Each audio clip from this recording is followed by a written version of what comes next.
Hey everybody, welcome back to Nikki T Live. I'm your host Nick Taylor, and today I'm hanging out with old coworker and friend Claire Knight. Claire, how you doing today? I'm doing very well, Nick. Thanks for having me. I'm excited for this. Yeah, me too. And I appear to be sweating a bit. I'm in my basement, and it's very humid outside today. And if people don't know me that well, I don't do so well in humidity. So I could be melting by the end of the stream. We'll see. Well, um, we seem to have forgotten how to summer at the minute, so that's why I'm wearing a hoodie. okay, cool, awesome. Yeah, so for folks who might not know who you are, Claire, would you mind just kind of giving like I guess the lowdown of who the myth, the legend Claire Knight is? Who the heck am I? Um, I'm Claire. I've been in tech for a couple of decades. Don't say that too loudly. Um, and I was an engineer a long while ago. I've done a bunch of stuff that maybe we'll dig into in this call. Maybe we won't. And then over time, accidentally at first transitioned into leadership, but then made a huge effort to really focus on that and learn a bunch of skills in that area. And um, honestly, found that solving people problems was as invigorating as technical ones. Okay. I love globally distributed companies, which is how I get to meet cool people like Nick and have them as co-workers because again, it just broadens my horizons. And I've been lucky Hmm. at um, three or four of my companies out of the last four or five of them that have been distributed like that, and including GitHub and now at Netlify, and Yeah. I just really opens up what I can learn, who I can meet, and all sorts of things. So happy to share some of that here. Yeah, I know. Yeah, I'm excited to dig in stuff. We're definitely gonna be talking about like leadership, and we'll dig into later another topic that's kind of close to both of our hearts, which is lifting. So we'll get into some weight training and what we've been up to and stuff. But yeah, I find it interesting the leadership role or going into leadership because like I'm an IC right now, but I, I've been a lead developer before, and I've also had the unfortunate task of being a lead developer but also a manager at the same time, and Tricky. it it actually drove me away from going into management, honestly. And like I definitely know like I would not want to do that again if a company said we'd like you to do both those things because and I'm sure you have lots of thoughts on this, but it's like the high level was like I couldn't do development work because I would get sidetracked doing management work, and then I couldn't do management work because I get sidetracked with it's just mixing of things, and it did kind of turn me off, but at the same time it made me realize, at least for now, I still really enjoy like being an individual contributor, and I I think we can talk about this too because like being an IC doesn't necessarily mean you're not providing leadership as well. Like it's a separate track, I guess, but so we can kind of touch on all that, I guess. Um, but I guess for you, from like your experience, like you said, you were an individual contributor in IC for many years, and then you went into a leadership role. Like how was that transition for you? Was it like pretty smooth, or was it just something at one point you were like, okay, yeah, no, this is what I really want to do? I genuinely fell into it. So where it first started was I was working at an agency, which is not for everybody, but it does give you a massive breadth of experience quite quickly. Different to Yeah. startup experience, but different than big company. And ended up kind of tech leading projects Okay. with customers. So that was a little bit of customer contact, a little bit of working with more junior developers and mentoring them, but also doing the work as well. And Hmm. as you say, it is tricky to balance that. And then Um, when I went to the next permanent role, because I did a little bit of contracting in the interim, after the Okay. agency experience, um, I'd gone as an IC, but because of that prior experience, I think I'd got to the point where we'd be having it was a small company, and we'd have a conversation because the CEO was kind of CEO, CTO, and then the other developers would be virtually sitting there because it was a remote one again. Yeah. And I'm, yeah, okay, I'll do that. Or well, that needs handling, so I'll do that. And he Yeah. it was the CEO that actually said to me, like, "You seem to be doing all of these things. I think I need to make you the lead developer officially." Okay. Um, and that was then okay. And then that was a good split. That was a good split of because I'd never put myself on a critical path. I didn't have to, but I did all of the, I don't know, drudge work that nobody else wanted to do. Okay. So Okay. everybody else was happy. I still was a bit technical, but doing bits of management. And then um, made myself redundant in a good way because they didn't need me once I'd sorted out a lot of things and things were moving smoothly. And the CEO had a slightly different awareness of the best way to keep things on track and everything. So yeah, that's when Okay. I went to Hub for the big thing, and that again was as an IC originally because I still wasn't 100% sure I wanted to make that switch to EM, and Yeah. yeah, that all happened there quite quickly, but completely by accident. Okay. Yeah. So the EM engineering management and we chatted about this a bit briefly, but like what gets you there won't necessarily get you there. I don't know if you want to kind of elaborate a bit on that. Yeah, yeah. So the things that make you succeed as an individual engineer, um, not dropping balls, huge attention to detail, big focus areas.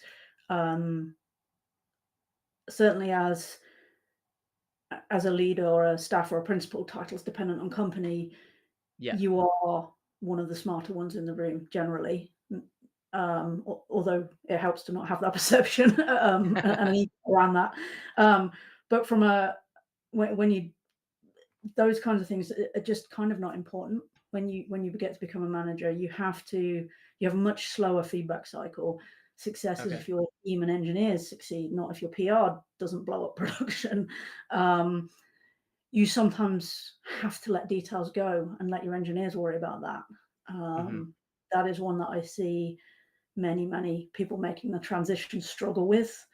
Yeah. Also, again, from the manager to director level or manager of managers, they still think they should be able to have really deep technical conversations with the engineers. And Yeah. at that breadth of multiple teams, that's really hard to do all of that, plus all of the organizational stuff, the strategic Yeah. stuff, the other bits. Yeah. So Yeah, I feel that. And just a side note, but Eduardo's in the chat says hello.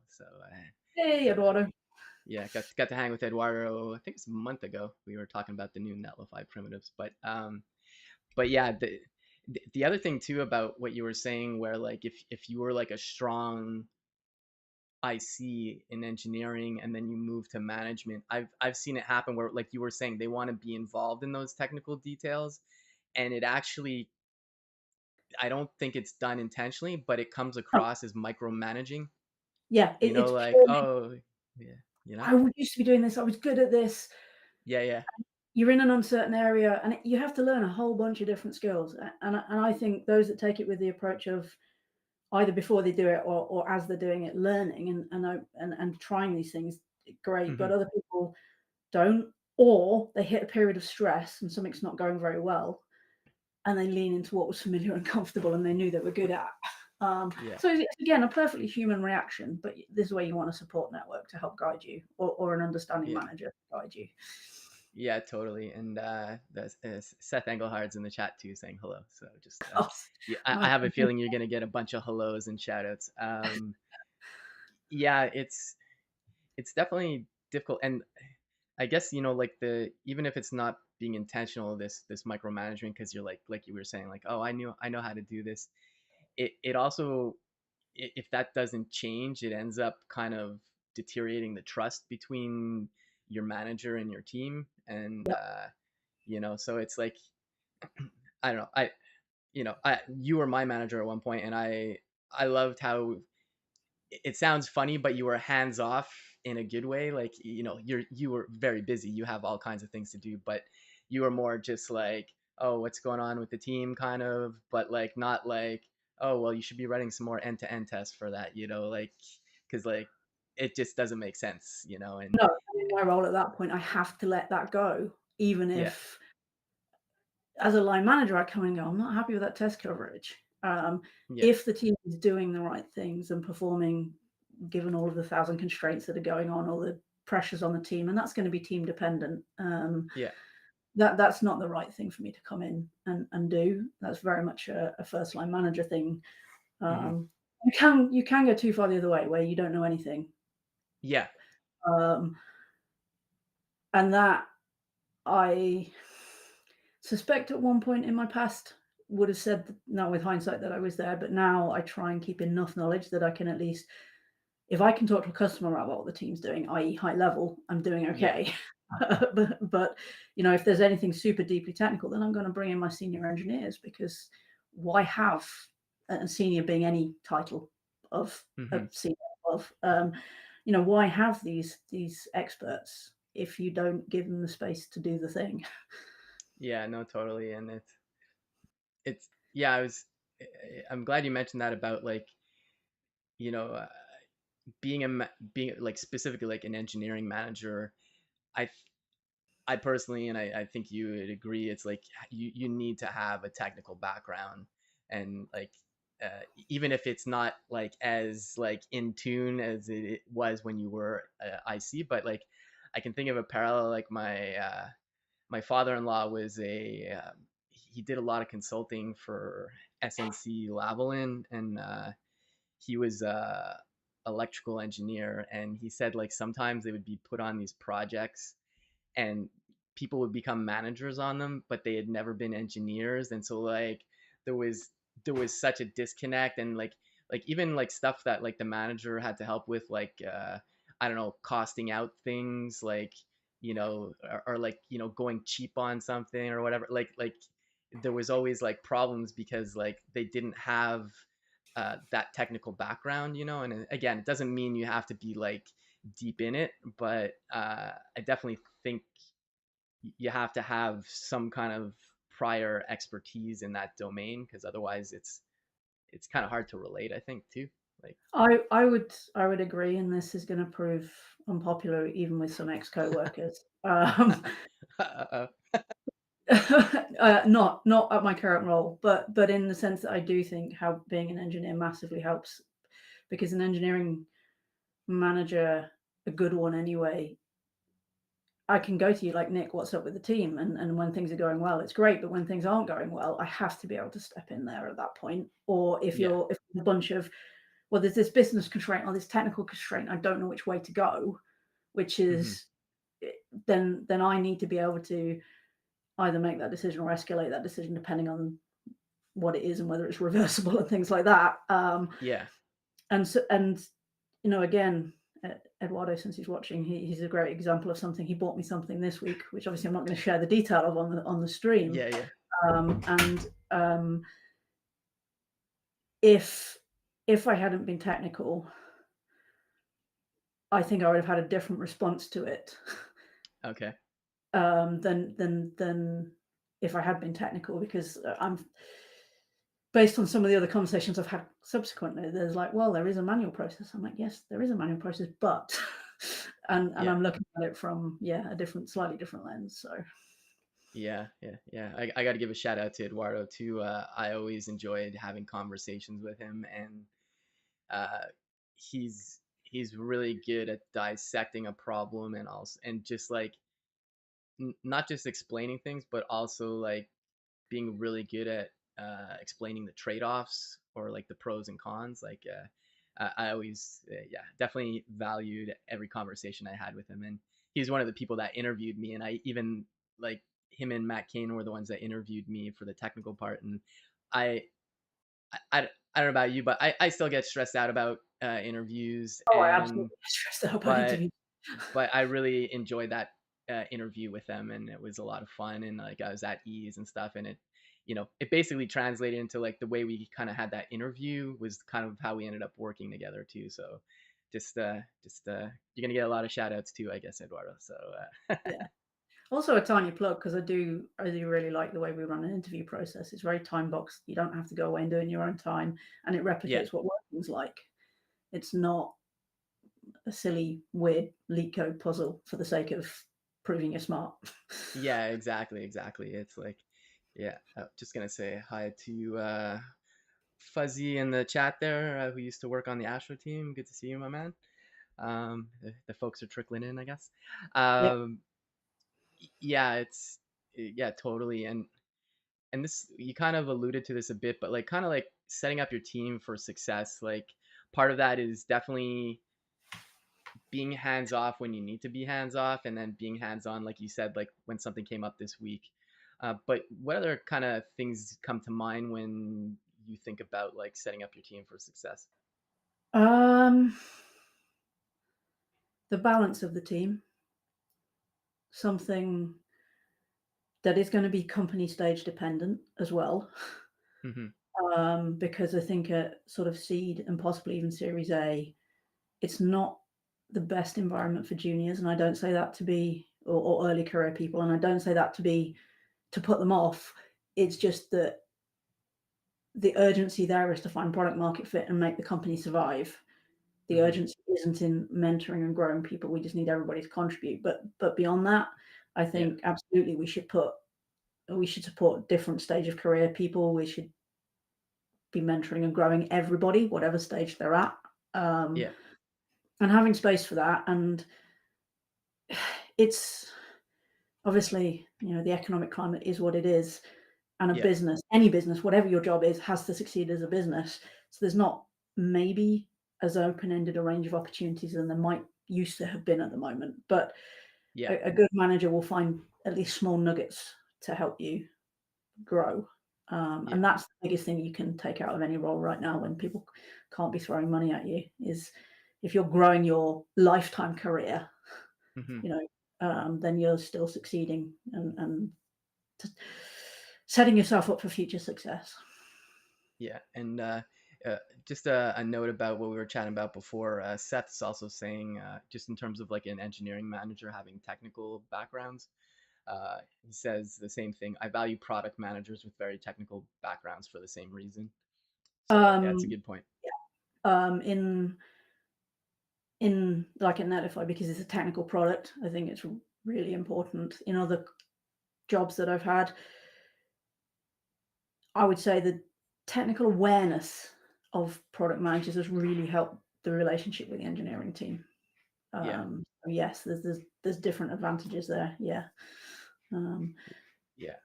No, totally. And yeah, what was I gonna say? Yeah, like just in regards to like interviewing or hiring, like there's stuff I never considered before, and then like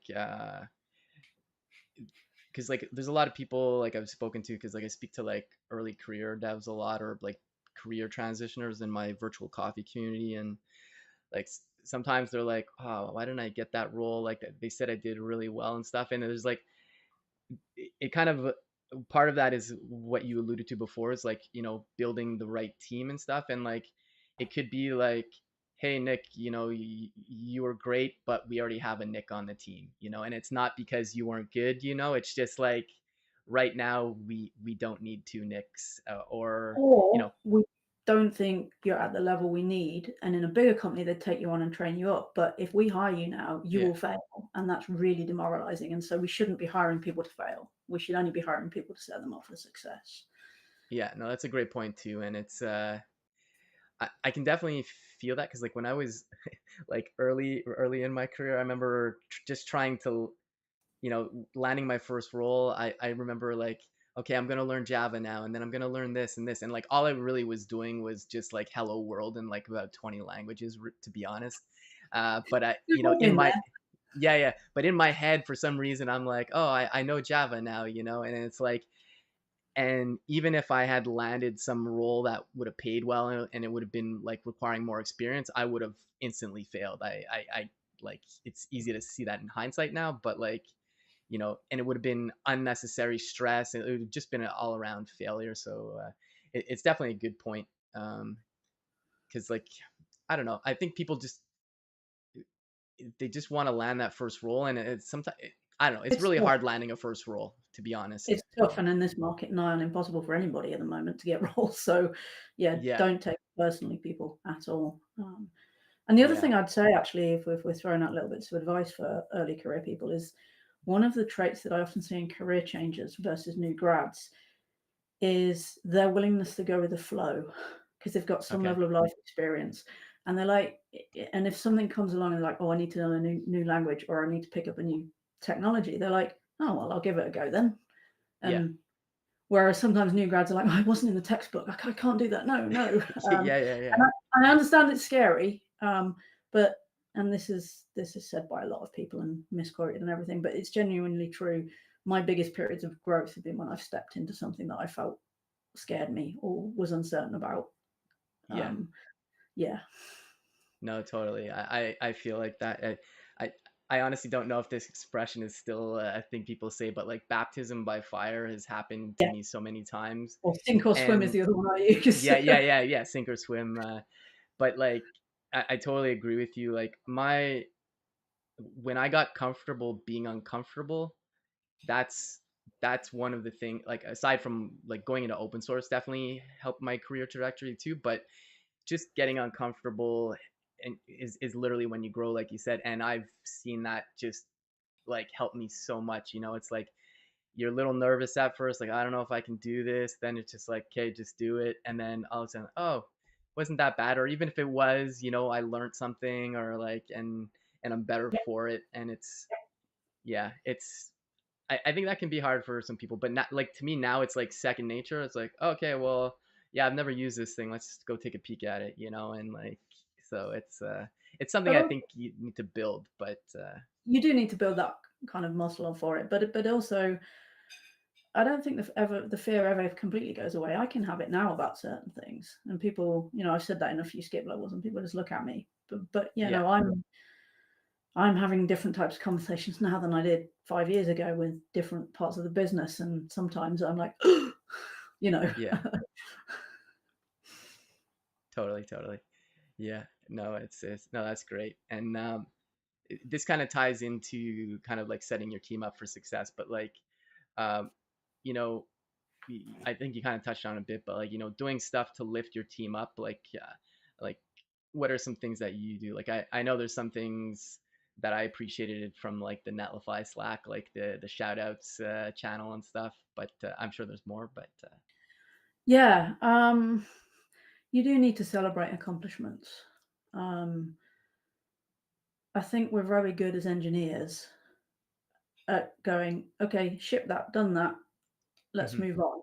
Um, and that even relatively small thing to you, because it sometimes can be a really small thing, can yeah, mean a yeah, huge amount to customers or to the bottom line, or we're saving them thousands of dollars, or um, we didn't break production. Sometimes you should celebrate that when it's a risky rollout. yeah, yeah, It's calling out the wins, and I'm just plotting with my managers a new thing to do at work, on that one yeah, actually. Um, I also think it's important to alongside, you know, I've just talked about shipping, so that's related to product usually in most companies, product roadmap, etc. But I think there also needs to be a vision.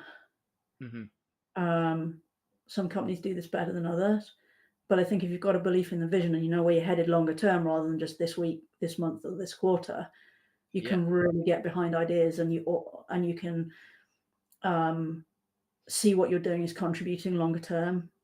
hmm Because some engineering projects can take 6, 9 months, you know that. yeah, Um, so like you might feel deflated at the end of a quarter, or we didn't finish, but you were never planned to hmm have finished the whole thing, but we're a third closer than we were. yeah, yeah, totally, yeah. No, and I yeah, definitely appreciate that. And there's definitely something too I appreciated from your management style too, is like you don't do the compliment sandwich. I know people talk about that a lot, and it I just don't see it being a good thing. Just because like it's like, hey, that was awesome, but this was terrible. Like Yeah, it's like I get the idea behind it, but it's I think it's just better to say like because having like like it's kind of ties into getting into like hard conversations, but like it's okay to say, hey, like what's going on here, or it's not like a bad thing. I think a lot of people associate it, or at least I can think of like old school management where it's like, oh, okay, like you failed or this isn't working, so I'm gonna get fired. And that's not, I mean, that could be the case in like some kind of extreme thing maybe, but that's generally not what happens. And so like I've appreciated the just kind of what's going on here, anything going on, you want to talk about it, and like I'm sure you have thoughts about that, but Yeah, and I think we have to remember that people are human. Um, mhm, I know that sounds silly and also possibly obvious to some people listening in, but I think sometimes senior leadership and execs lose that lens a little bit. okay, Um, and if you've got somebody that's been struggling for a while, then they're hmm, they're probably struggling, and but also you should have been talking to them way earlier. You shouldn't have yeah, let them for 6 months.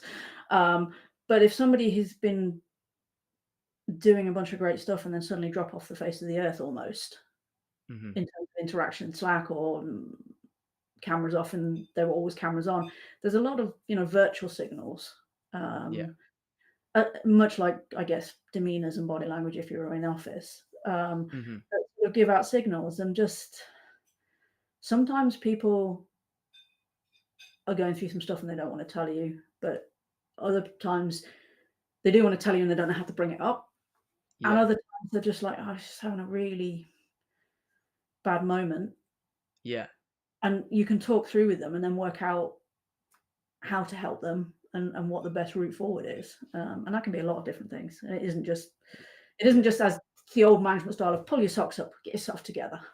Yeah, yeah, exactly. Yeah. And I definitely appreciate that too, because like, I'm not saying this because you're on the stream, but like, you were my first manager there, and then Mark, and both of you were like the best managers I've ever had. And the reason being is like, I always, not that my previous managers were like terrible people, but I felt like they were trying to check off boxes, make the team look good, like, oh, let me fix the Gantt chart so it looks like we're delivering everything on time, stuff like that. Oh, hey, SD, nice to see you. And it never like in a one-on-one, yes, there was some career talk, but it never generally felt like, and I know it's, like a company's not a family, I get that, but it's like, I never genuinely felt like they actually care about what's going on with me, or like, and like, I was typically a high performer in like all these things. So it's like,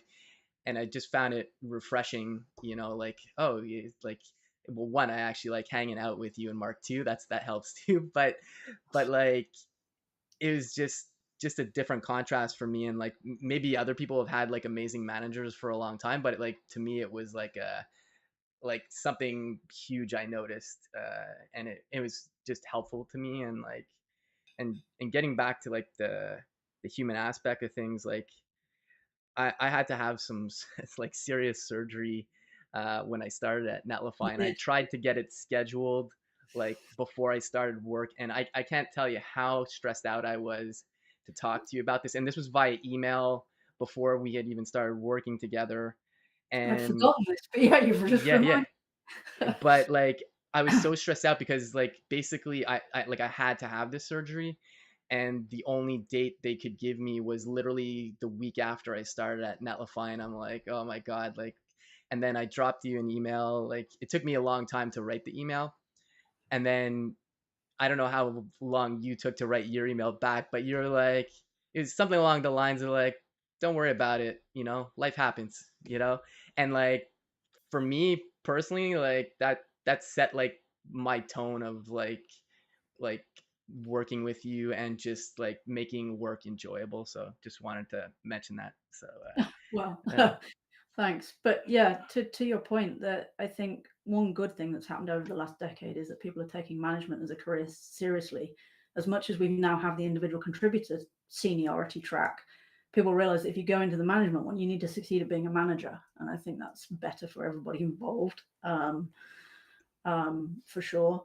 And mhm. to your point about like approach with people and caring and stuff, one of the things I've long actually been inspired by somebody outside of tech, but it's Richard Branson.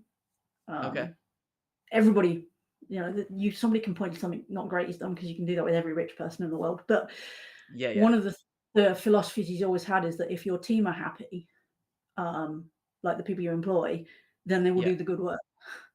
yeah, And no, I can't make everybody happy all of the time, but I can at least treat them considerately and yeah, do my best for them.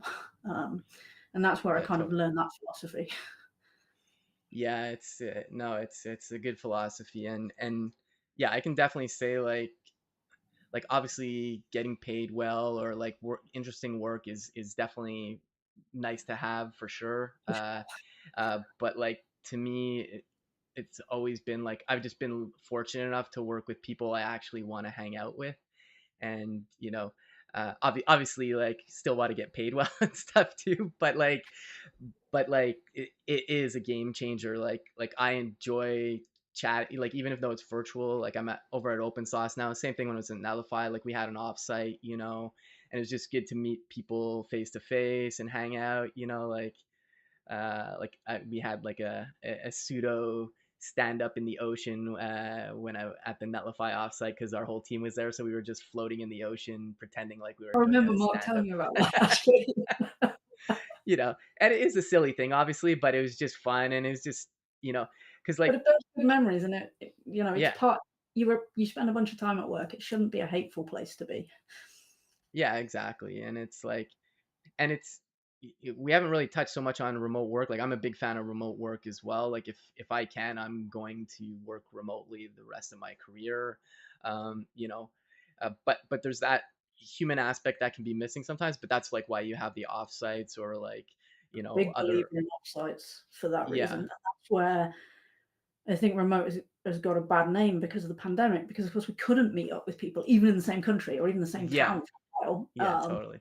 Remote works best when you have periodic get-togethers, be they quarterly, biannually, or annually, depending on budget, size of team, and things. Yeah, But yeah, I am a fan of them because they break down a lot of barriers. yeah, no, totally, totally, and it's I guess the other thing, like, I'm definitely excited to talk about lifting at some point, but like, I guess you know, working in a remote context is very different. I'm saying the obvious here, I know, but then working in an office. But like, one thing I noticed, because like friends of mine who weren't working remote before the pandemic and then were forced to, the the companies were air quotes remote, but they were not working in a remote way. Like I had a friend who was telling me like I'm in meetings 7 hours a day. He's over at like SAP, and I'm like, what are you talking about? Like I'm like, and it's like people just kind of continued on with the way they normally do things, and it's like there's so many things you need to do to have a successful remote culture, and like you know. We've done this at most of the places I've worked, including Netlify, but stuff like taking notes, recording the meetings in case somebody missed it, stuff like that. It's just super important because then it's the classic thing. It's like if you missed a meeting and you missed the whole context of everything, and so like it's a really nice thing to just look back at a recording as well if you need to yourself, but it's I think it's kind of like a great way to keep people included even when they can't. I know it's not literally the same thing as being in person, but No, and I think it's about making stuff accessible in different ways for different people around time zones, around obligations. Like when you reference the time when you had to just after you'd started, you had to be out again. yeah, You didn't. You could catch up on some of the team meetings and things like that because they were recorded, so yeah, you didn't lose as much context. So it helps when people are out sick, even. And I think it's as well the you cannot. It. I think a lot of the you have to be in meetings all the time. Well, I am because that's my kind of my job. yeah, But from a developer point of view, is it honestly think it's a lack of trust or a lack of how to manage people remotely. yeah, There are some individuals who don't work well remotely, and hmm, the good ones will admit that. But for everybody else, trust your people. Seriously, don't hire people that you don't feel you can trust, honestly. But yeah, also this then comes back to if you've hired somebody and things are not going well, remote or in office, the only way you're gonna fix that is by having a hard conversation, and that, Yeah. in the first instance, should go be with curiosity, like, "What's going on here?" For Yeah. sure, but again, being clear on expectations and, it's no good saying you're failing if you don't know what if you've not told somebody what's expected of them, or Yeah. you've made it impossible to for them to do that. Yeah. Yeah. And SD in the chat saying, yeah, uh, exactly. So on point. Why hire people you cannot trust in it? And hiring people in general, I think, is super hard. Like, It is. it's a gamble on both ends. Like, Yeah. it's like what, like maybe 4 or 5 hours of time you've spent with this person, and like you can obviously go by like, okay, like I can see what they've done on LinkedIn maybe, or their resume shows some stuff. But I've worked with people who looked amazing on paper and they were like a train wreck, and it actually brought the team down. And like, this is nothing recent. This is like years and years ago. But it was like, yeah, yeah, Disclaimer. yeah, yeah, exactly. But it was the kind of thing where like he's like, "Oh, can you give me a hand with something?" And I'm like, I generally am helpful with people, so I was like, "Yeah, let me take a look." And then it's like I'm helping him, and then all of a sudden I realize he's basically trying to get me to do his work, and then so I stopped doing it, and then eventually he was no longer working there.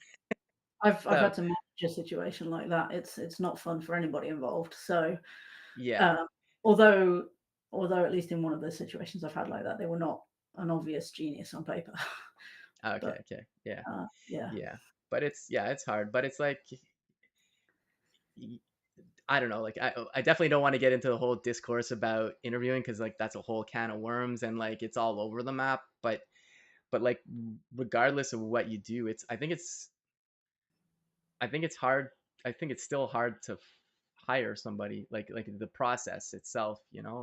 It's tough Like both ways round, and I think, again, let's remember there's humans involved instead of a tick box exercise or yeah, uh, as you say about some of the other managers just listing, "Oh, I've done this, they've done that, they've done that. Okay, we'll hire them." It's like it's one of the reasons I really enjoy the hiring manager interview when I'm part of that process, yeah, because quite open-ended questions intentionally, and it's how yeah, somebody engages with me or digs in if I ask a question that can tell me a lot about the way that they work with me or hmm, with the team. Um, and this is where it comes down. I mean, it's called different things in different articles, but it's just like don't hire jerks. It's like you can be the yeah, biggest genius in the world, and there are a handful of companies that optimize for that and don't care if you're a jerk. But again, you mostly know what they are, and so you can either choose to opt in or not. But yeah, for yeah, everybody yeah, else,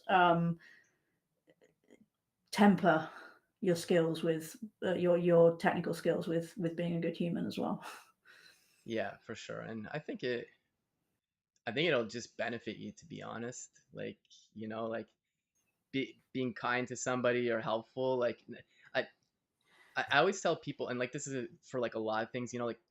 Like thinking of like newer career folks who are like I got to network and stuff, and like I get all that, but I always say like if you say like, hey, I'm so and so, Nick, can you get me a job? Like I'm gonna be like, no, because like I literally just met you, I have no idea who you are. Like you kind of have to like it's like any relationship, right? Like it takes time to build these things. And I always tell people too, like you shouldn't expect things from these things. Like if something comes from it, that's great, but like you know could be that nothing ever happens, or maybe just knowing that person actually helps somebody else.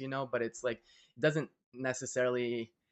I think sometimes I'm generalizing here, but like people kind of think like, oh, if I give something I'll get something back always, when that's not It's how more, help yeah, works.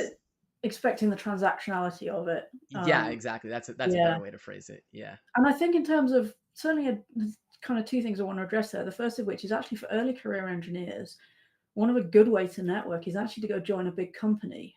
One, because Hmm. you'll get more mentoring and support than a small company, but also because there's going to be thousands of people there, and you will find various people during your tenure that you Yeah. respect or look up to, and can maybe do some bit of informal internal mentoring that you then maintain contact with later down the line. Hmm. um, on that one. And I forgot what the last point was. What were we talking about before I said that? uh, It's been a long yeah, day.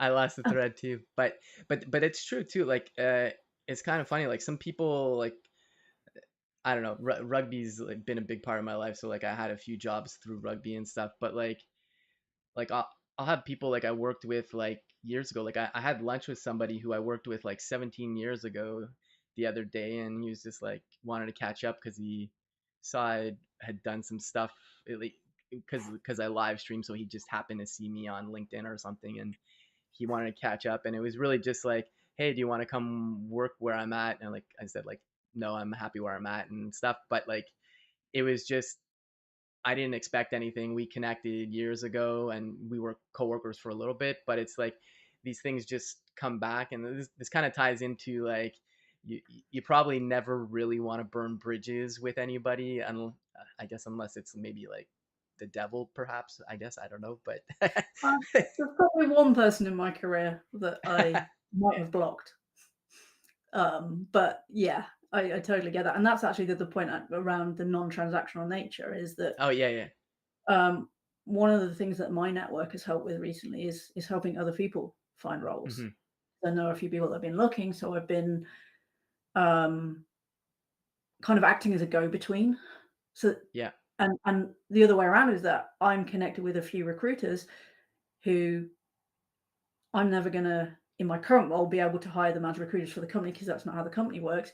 But I also then, when I knew somebody was looking and they were hiring, I'm like, hey, you want to talk to this person, and just yeah, give them things like that because hopefully serendipity, something somewhere comes around.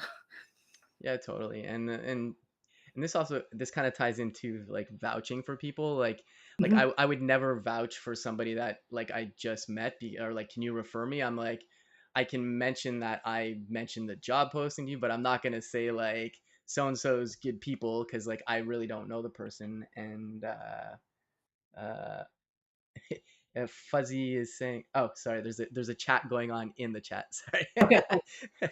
I was like, I was like, Fuzzy's saying people need to understand game theory better, and I'm like, I'm not sure how that, uh, or maybe he's referring to what we're talking about. I'm not sure. Anyways, But I you're lost right my though, thread. because Seth actually, since he said hi earlier, he pinged me once over a referral a couple of years back, and he's like, "Do you actually know this person?" And I went, Yeah, yeah, there was a skip level before, and then he's like, "Oh, okay." yeah. But yeah, I won't put my name to people unless I because it's my reputation on the line unless I can truly vouch. Exactly, and yeah, and I like I'm only gonna refer somebody if I genuinely think like this because like there's people I know, but it's like it's a weird conversation sometimes. Like I remember I had an old coworker said like, "Can you refer me for this job?" And I said like, "We worked together years and years ago, and he wasn't that strong to be honest." And so like I can't remember how I phrased it, but I said I just don't feel comfortable giving the recommendation, like so. He was like, "Oh yeah, that's cool, I guess." It felt a little awkward to be honest, but it was like uh, yeah, it was just a little awkward. But and Jen in the chat saying there's a difference between referrals and sponsoring a person for a role. I guess there's like the referral in terms of the monetary kind of thing, maybe. I've I rarely don't had know. monetary things, and we certainly don't give monetary bonuses at Netlify. I would say for an engineer referring another engineer, maybe not, but at my seniority, they're taking it as a sponsor potentially. So again, it just plays out a bit differently which role Yeah, that you're in. yeah. I think the only place where I worked where there was a monetary incentive was Autodesk, but that's because it was like a very large company, and I guess that's just some kind of program they had in place for. Yeah, I think that would be rare in a startup.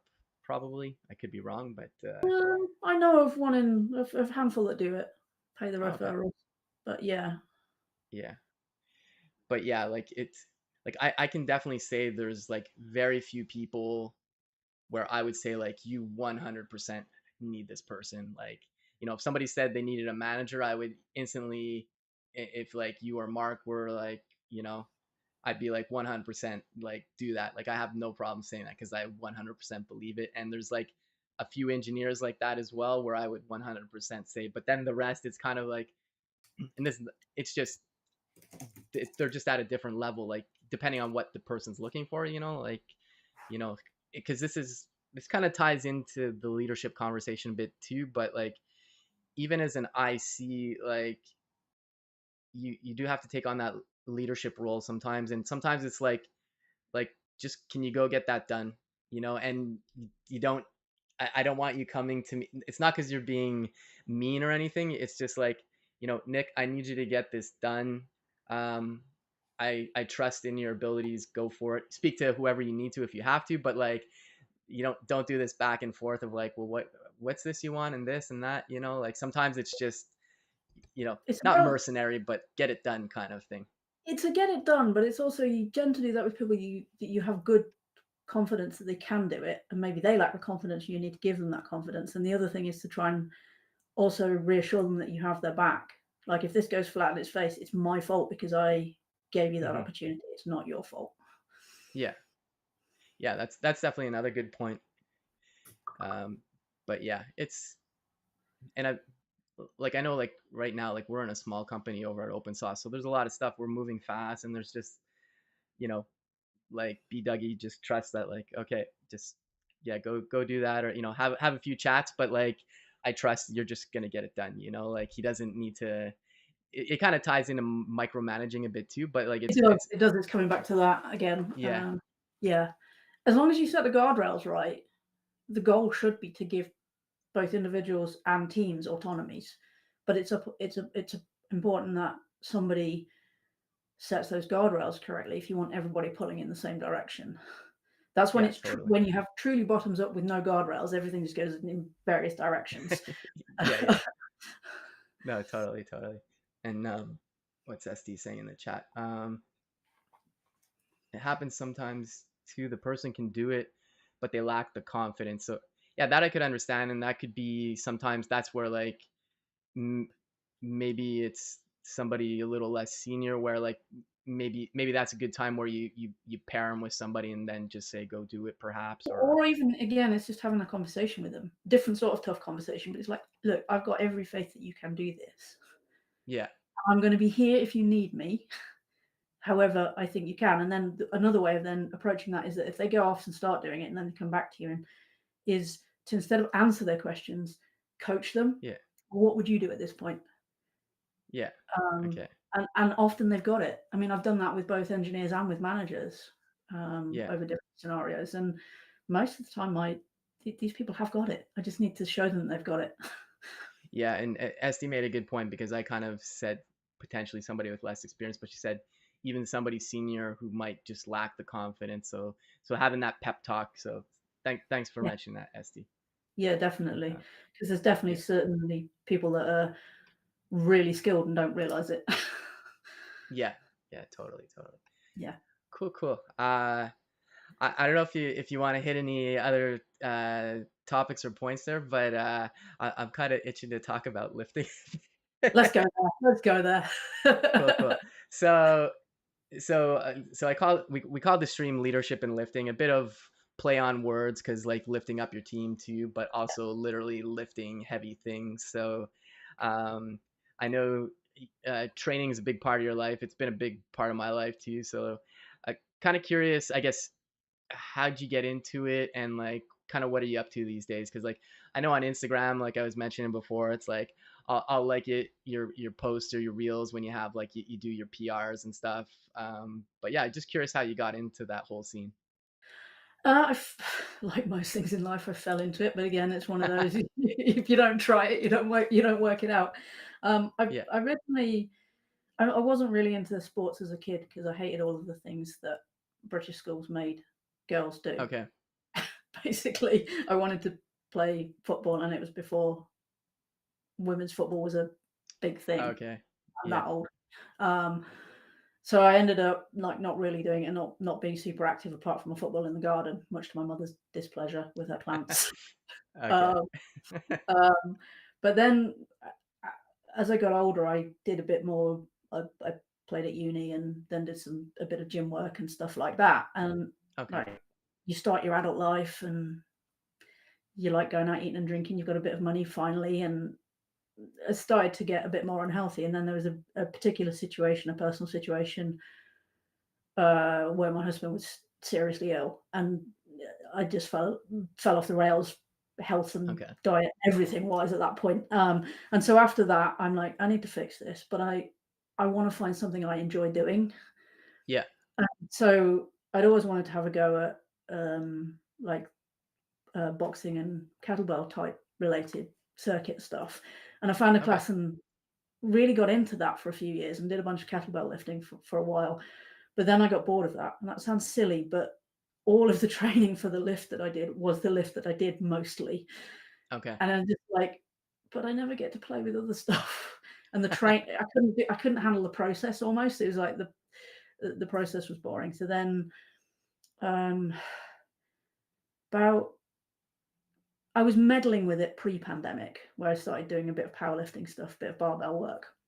Okay. And then it was post-pandemic again because I needed to get myself together after lockdowns and things like that, that I'm Yeah. like, "You know what? I really do enjoy this. I enjoy turning up every week or certain several days a week to Hmm. to do this." And an added bonus that I've found in the last sort of four-ish years, um, is that it's a great distractor for me from work stuff as well, because there's often a lot going through my head in a different way than code problems. They're not gonna be Yeah. solved in 3 seconds, it's gonna take several months or something, and if you're throwing around heavy bits of metal, you gotta focus on the heavy bits of metal. Yeah. Yeah. Yeah. Definitely. Definitely.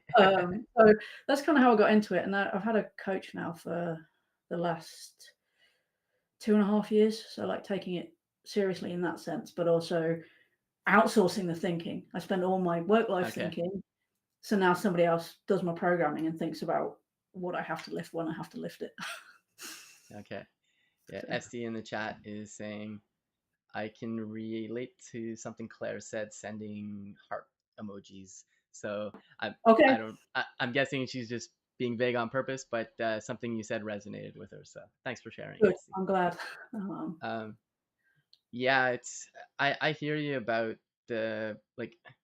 I've been lifting since I was 16, and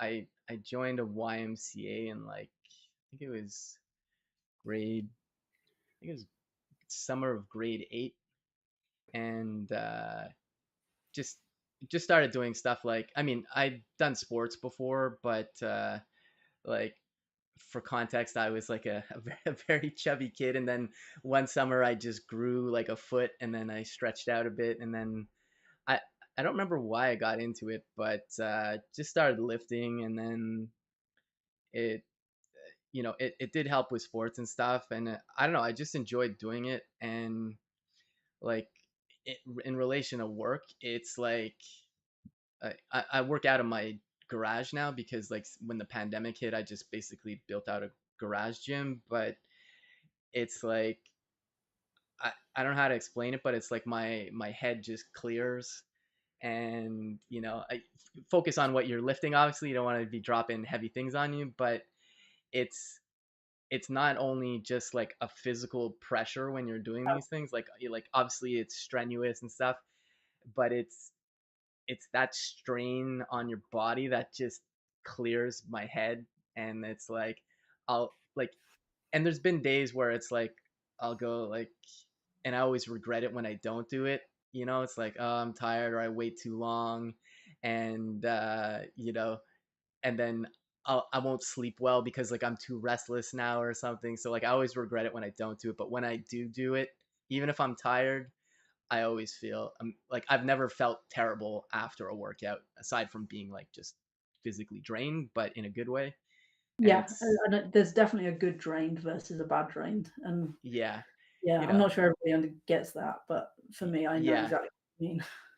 And there's just funny stuff like I unfortunately don't have a squat rack in my garage gym because my garage isn't that tall. So that is something I do miss. I use kettlebells typically. I'll do like suitcase squats, or I really love front squats with the kettlebells Yeah, because yeah, it's I'm not lifting as much, but it's like your whole core and everything like to just keep but it you'd up. never do a front squat to the same weight as your back squat anyway, Well, generally. yeah, no, yeah, exactly. Yeah, Like, yeah. but yeah, I would definitely say like squats though are always been like if I only could do one exercise, I would probably do squats. No, just because it's deadlift like, for me. or yeah, I like deadlifts. The funny thing is, it's like you know when you like if you deadlift heavy or even if you just do a lot of deadlifts, like your back is obviously stiff after it. There's like a lot of Yeah. muscle and stuff. But I I don't know. I found because I was doing powerlifting at one point when I was playing rugby in university, and I was lifting some serious weight at that point. But I found I think it might have been I had to alter when I trained that because like if you do like heavy deadlifting and then you go like running for 2 hours after, No, you know, no, yeah, no, yeah, no. you know Yeah, you're that's asking just me being for stupid in university.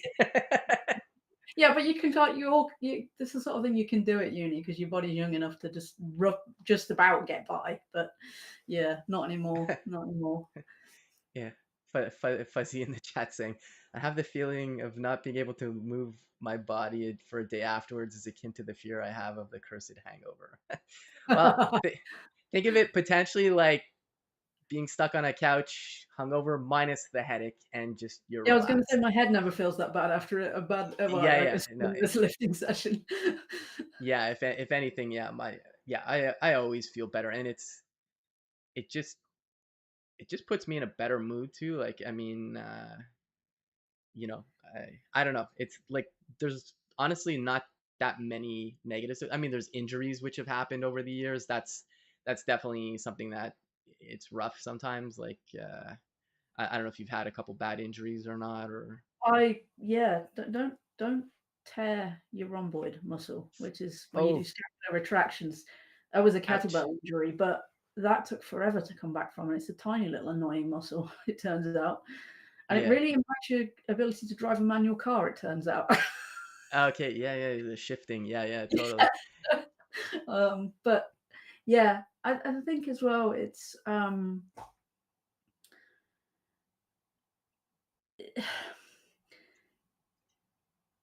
part of like in the past maybe again youth naivety whatever you want to call it not enough training age you just go in and you expect to always be better than you were last session or always good but even now like I can have an off day and Yeah. it's not that I beat myself up anymore because I don't but I will also take a logical look at it. Did I just fly back from the States on a work trip? Okay, well that's Yeah. probably screwed stuff up. Did I not eat or drink right? Or more to the point, did I go out drinking at the weekend? Yeah, that's gonna mess things up. Yeah. Um, Yeah. Totally. just be realistic about it. But I think, yeah, as you saying, you just gotta enjoy the doing. Because yes, I do compete and there's big competitions, but I actually get incredibly nervous about those. Okay. I don't get that every day when I go to a gym. That's just Yeah. rocking up at the gym and seeing what happens. Yeah. No. Totally. Yeah. It's one thing I had to. I kind of have the personality of like all out or nothing for like a lot of things and including the Yeah, gym and so like sometimes I used to be like oh well I'm tired or like I don't feel well I'm not gonna train because like it's not gonna be 100% and it's something I learned over the years. You know what, just go anyways and like okay I won't lift as heavy or I won't go there as long but just show up and do it because it's the consistency that you know like it really it, is. it's like riding a I don't know because like I've been injured a bunch of times and like just some bad stuff from sports. Like I broke one ankle. Like I don't. I always hate going to like a doctor when they ask you to fill out a form because I should just come with a pre-form because it like the list is too long. But it's just like lots of stuff. But like I remember like when I broke my ankle. This was like in the early '90s, and I don't know. Physio wasn't as good, or I didn't have a great physio, so I was basically in this cast up to my knee and so like my muscle atrophied obviously and then it literally took me like a year to get back to like Yeah, I running dislocated my ankle in the late uh 90s, so I know yeah exactly what you're talking about, yeah and whilst, again, the National Health Service is an amazing thing, and we absolutely ought to improve it in the yeah UK, without getting political. For things like sports injuries, it is the A&E when I did it, emergency room, brilliant. yeah I had to really fight for the good physio after that, and I'm like, okay "Look, I'm so young, like, I want to fix this properly, and I happen to get a physio that agreed with me, but sometimes, Yeah. yeah, yeah. Yeah, I hear you. It's yeah. I've just had like, not that I want to go through all my injuries, but like I I popped my left calf in a game, or not, or I partially, no, I partially tore it, sorry.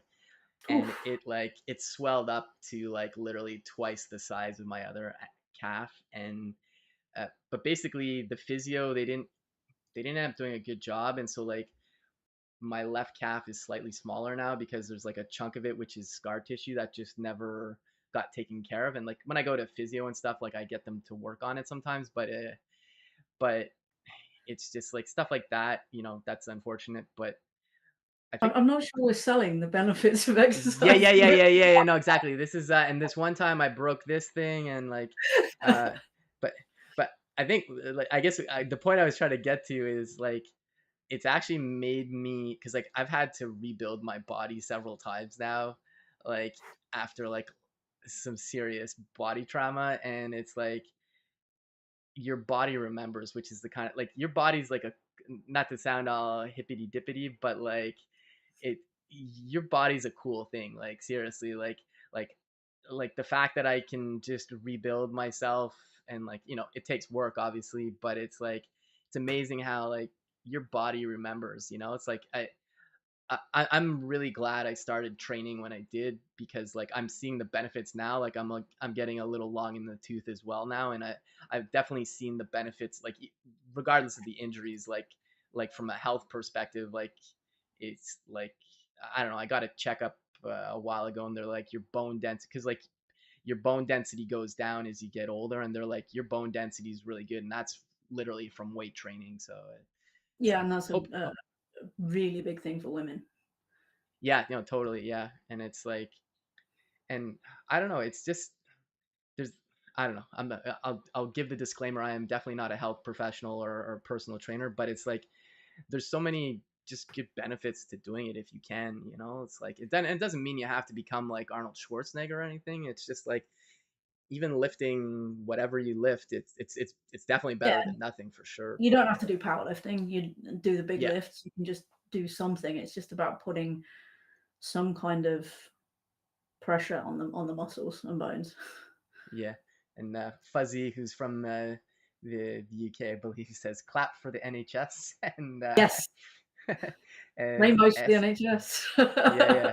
And Estee's like, yeah, she sold bone density, I'm in. So yeah, but it's Yeah, but yeah, yeah, it's, I don't know, it's just fun. And it's like it's kind of like, we didn't really touch on, but you kind of set up your own goals too, like, like I don't know what your particular goals are. Like I imagine you have some one max reps that you want to hit and stuff. yeah, And yeah. I do. yeah, But I think I'm I'm I'm also at the point where it takes a lot of work to get those gains now, okay, so that I have to be in this process for a year at a time, as it were. So yeah, again, it's being comfortable with longer time horizons. But that focus is good because, as you say, sometimes you're like, I'm tired, I can't be bothered.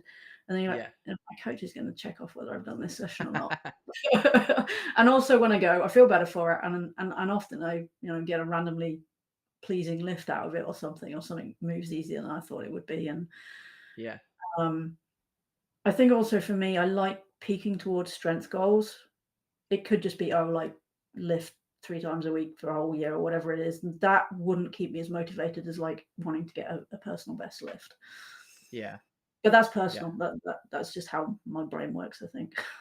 yeah, yeah. I've kind of changed how I train, because like I I've always had like strong legs and stuff, but like when I was playing rugby, it was in my best interest to be as strong as possible, because uh, not only for like running into people or running past people, but also like when you get tackled, it can it can definitely hurt. And like Yes. just doing all that training, like I was able to get up faster, and stuff. But like, and I don't know. Like nowadays, I'm more, my concerns are more like I don't want to get injured. I still want to train. So like yeah, I could train to lift super heavy again, but I don't. I guess I don't have any reason these days aside from unless I decided like, hey, I want to lift as much as possible, like in the squat rack. But Sometimes it's a balancing act because I know that yeah, some people in the powerlifting community do it really intensely for say 5, 6, 7 years, and because they've gone so all in on it, yeah, they're like, "I'm done now.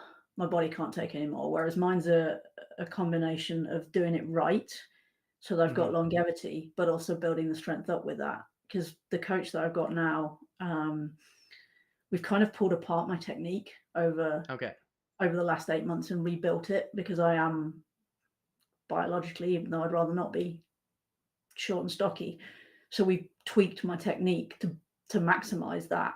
So therefore yeah, there's less chance of issue and you know stuff like that. So I do also keep an eye on longevity and certainly the bone density and muscle mass is part of longevity. yeah. Yeah, no, I'm team short and stocky as well. So it's like I don't know. The burden I've always had is like it's like I can put on weight good or bad like Yes, I am the rel- same. relatively easily, but like taking it off is a whole other story, and like so it's like Yes. and I've I done got some injured. recomp, but it's been hard because I did a bulk over December, January Okay. time. But yeah, Yeah. that was definitely a mixture of good and bad weight. Yeah, no, for sure. Yeah, like right now I'm a little chonky, and that's partially because like I had a you're gonna laugh because Ed Stevenson responded to me on Twitter about it, our old coworker. But I wrecked my arm in January. I had to sledgehammer some ice in my backyard because I have this backyard rink, and then I was doing some other things, and basically, I I I just kind of aggravated my right elbow, and then I was still training, and then progressively it got worse until one day it's like I was doing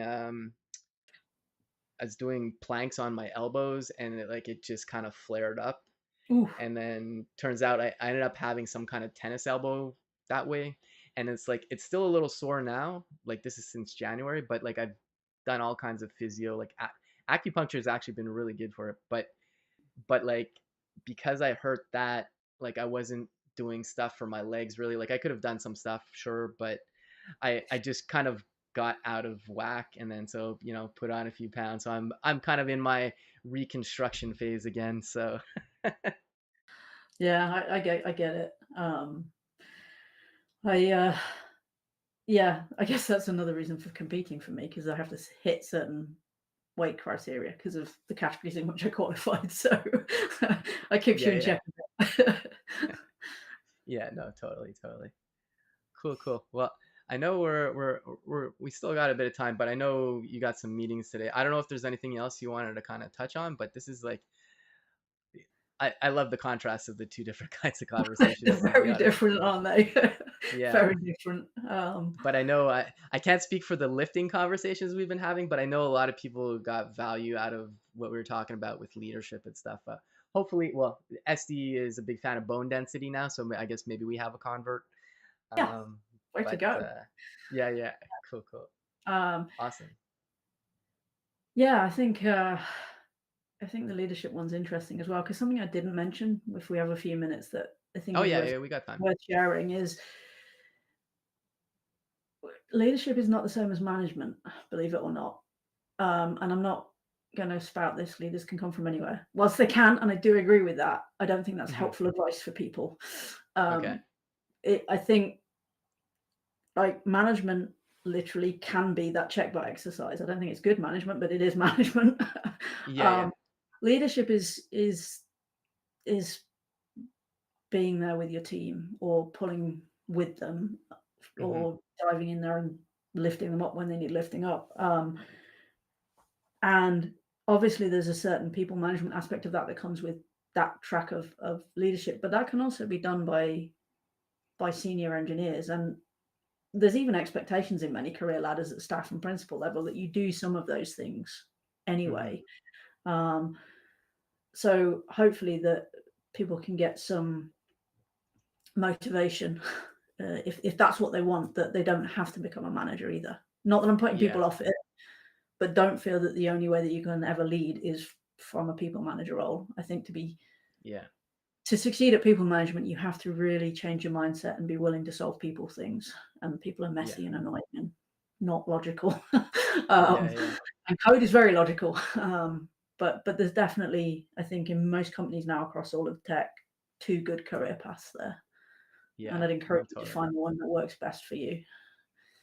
Yeah, no, I think that's great advice. And like I was saying before, I'm still really happy being on the IC path right now. Like that Yeah, might change, but I know I'm still able to provide leadership in a different context. And yeah, it's, I mean, part of it too is I honestly just enjoy engineering work still. So like, if that changes one day, who knows? Maybe I'll change my tune to become an EM then. But yeah, no, I think that's great advice to differentiate between leadership and management because yeah. you know they are Um, different.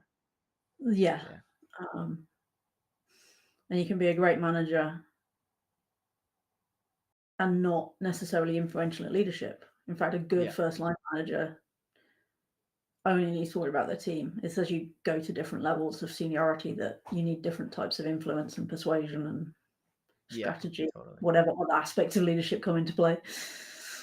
Yeah, yeah, no, 100%. No, cool. I think that's a great place to wrap things up. I gotta say, well, one, it was great hanging out because we haven't chatted in a bit, but No, it's been too just long. We can not leave it this long in future. yeah, yeah, totally.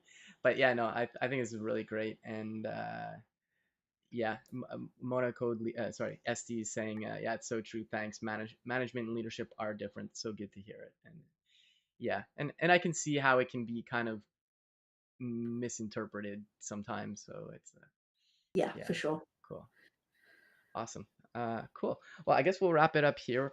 Thanks everybody for the great questions in the chat, and thanks again, Claire, for hanging. And if you don't mind just hanging on for just a minute, and everybody else, check out NikkiT.live.